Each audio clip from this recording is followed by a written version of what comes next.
Hello, my name's Nelsonator, I'm Parrish Torch. and this is Let's Play MegaMan Battle Network 6, Cybeast Gregar.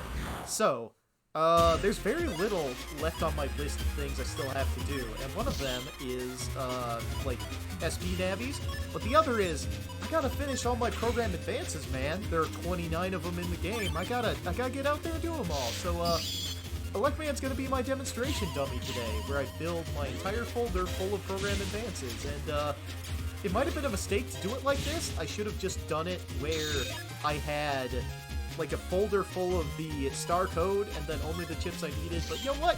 I like to live dangerously. Yeah. Yeah, so, yeah, 29 program advances sure is a weird number, huh? Parrish, would you happen to know why there are 29 program advances in this game?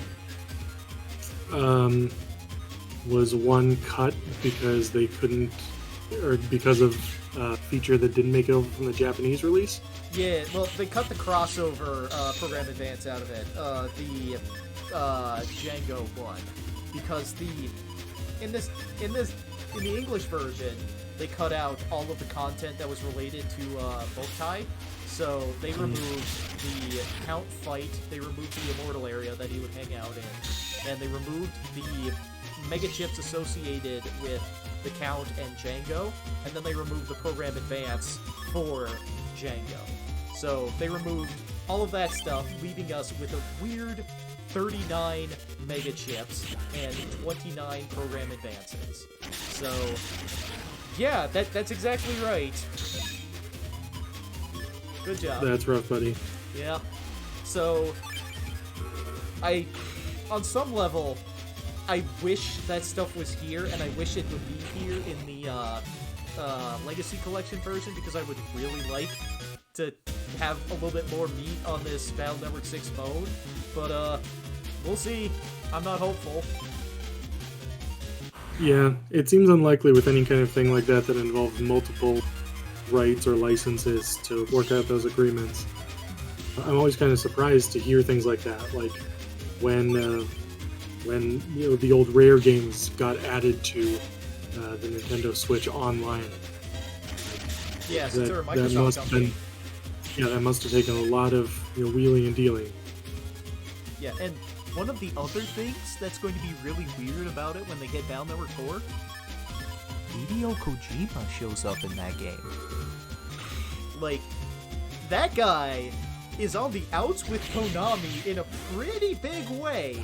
So, is he even still gonna be in there with his cameo role?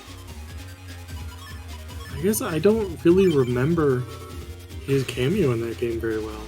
So, when you're late in the story mode for Battle Network 4, and you go back to the theme park, like, as the asteroid is coming down and you've completed the Red Sun or Blue Moon tournament or whatever, he shows up in the Vampire Manor, and he will give you, like, a 10-question quiz on Boktai. And if you can answer all the questions correctly, he gives you something. Wow. Yeah, I bought the book of, like, concept art for the Battle Network series, and when I was flipping through and I saw him there, I was like, wait a minute, that's just Hideo Kojima!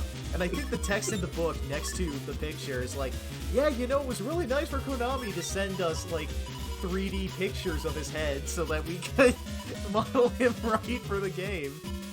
There you go. I can't remember if that's this game or if it was something else. I think it was for this game.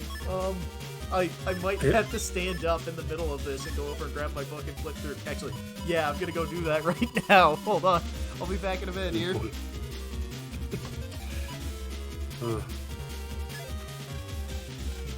Yeah, I think the last... shenanigans! Oh boy.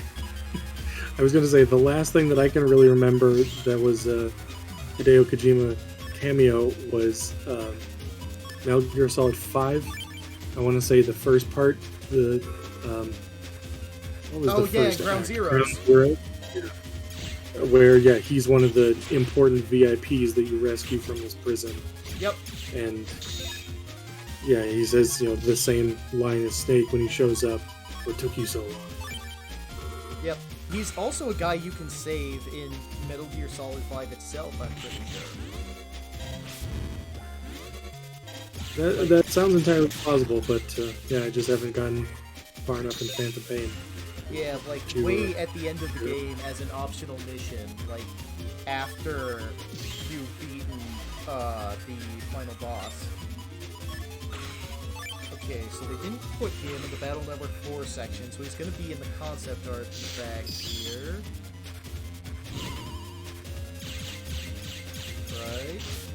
It's gotta be somewhere around here. Yeah. Yeah, there he is. Alright. The words listed on the page here. Director Kojima, who worked on Konami's Bow Tie, The Sun Is In Your Hand, was the model for this character. I was really surprised when Konami sent us 360-degree photos of the director's face for reference. The photos really helped a lot. Yeah! There we go. Man, remember when, like, Konami actually cared about the guy they had under their roof for doing things? Man, sure was a good time. But although it has been kind of an interesting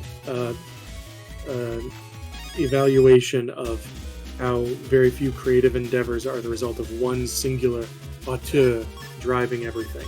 Right. You know, there were so many people who thought that the only reason the Metal Gear Solid games were good was Hideo Kojima.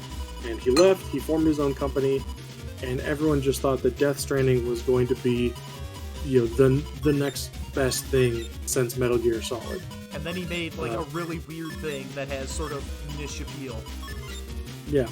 And in retrospect, looking at it, like, a weird game that not everyone's into and has characters just largely rambling about philosophy and politics and, you know, a highly convoluted structure that almost no one can make sense of. Yep. Yeah. Of course, it's the game that Kojima would make. Yep. But yeah, it reminds me a lot of Star Wars, where people say that the reason the original trilogy is so good because there were a lot of people around telling George no, or, you know, revising and iterating on his original ideas, and that, you know, in the prequel trilogy, when he got to make all the decisions, and, you know, whether he intentionally surrounded himself by yes men or just was surrounded by yes men because his, you know, wealth and fame and reputation preceded him, that's, you know, those are the films he ended up making, you know, when he had complete creative control. Yeah, and, like, I can sort of expound on both of those stories, too.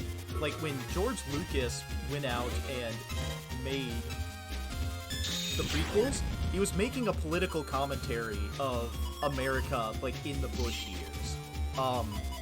Like, once you sort of know that and you kind of understand how that's going, you can really sort of feed it into his, like, into your interpretation of those works. And it's interesting to kind of see, but it's kind of like, alright man, sure. The other follow-up with Kojima, Death Stranding has sort of gotten a re-evaluation by a lot of people when you sort of understand, like I said for George Lucas here, the context around which was made. Like, PT, on some level that was made before this, was Kojima sort of telling people that he was looking to branch out, that he was looking to leave, to go to embrace Sony separate from Konami so that he could, like, do what he sort of wanted to. And then in some ways, Death Stranding is this big statement game about, like, how he views his relationship to his father and a couple other things about it. Like, I remember watching a 7-hour video about Death Stranding where this guy just kind of rambles on for a long time, but when he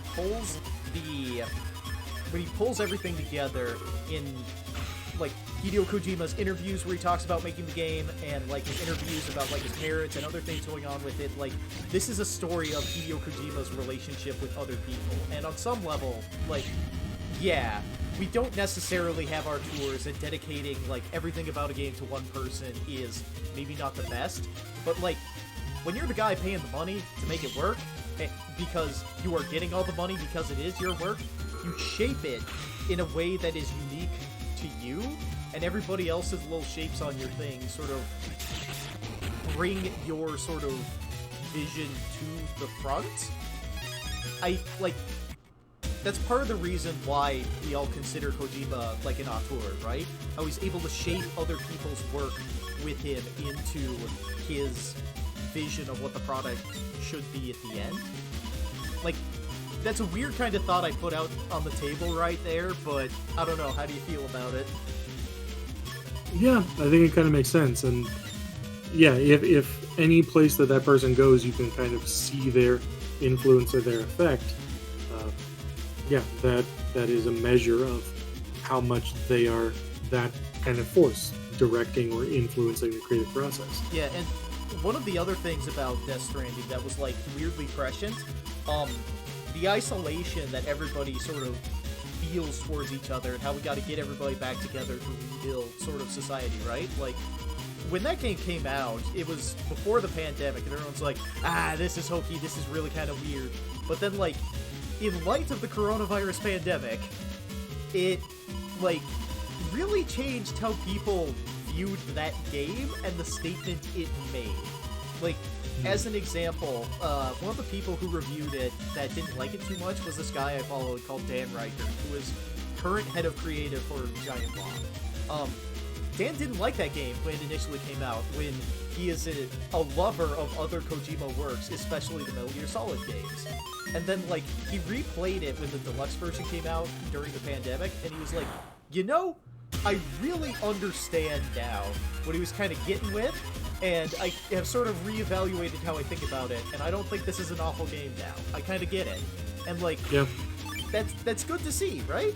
Like, yeah, I've heard that comment a couple times before, that, yeah, people go back and appreciate it more on the second time, and, yeah, weren't sure whether it was just, you know, getting more out of it the second time through, as with any piece of media, or, yeah, whether it was strictly in light of, you know, recent events. Yeah, our change of circumstance, yeah. It's such a strange thing about how we reevaluate and think about things, so it's like, yeah, I can't understand this at all, and then the circumstances change just a little bit, and all of a sudden it's like, yes, now I get it. Mm-hmm.